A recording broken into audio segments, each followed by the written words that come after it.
mengandungi 26 jenis item. Pertama kita ada gunting, pengepit, pin keselamatan, plaster, alkohol swab, plaster pelbagai saiz, anduk segitiga, wall bandage 7.5, wall bandage 5, wall bandage 2.5, kain kasar, pensel tidak melekat, berbola kapas, pelindung muka CPR, emergency flying kit, pintu pembedahan, gunting kapas, cecair antiseptik, krim antiseptik, lid dressing, wound dressing, paracetamol, minyak ubat, buku panduan, list barang.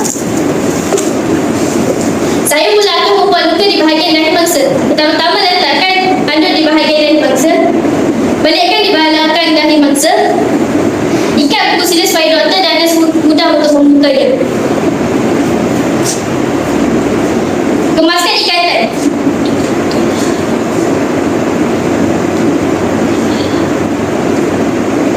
Selesai.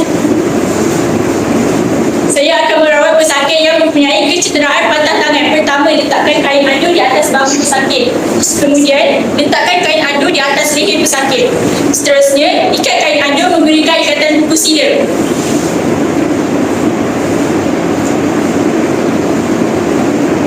Akhir sekali, kemaskan bahagian belakang kain anduk dan bahagian depan kain anduk.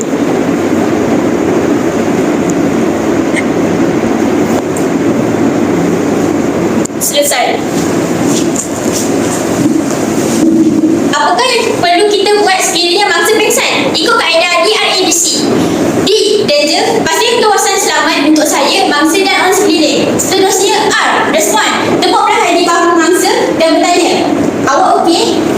Jika mangsa tidak memberi respon, maka kita pergi langkah seterusnya. A.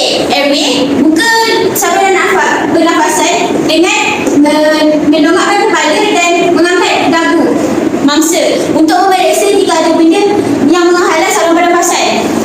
Jika tiada, kita pergi langkah keempat, iaitu T. Breathing. Lihat, dengar dan rasa selama maksimum 10 saat. Jika mangsa tidak bernafas,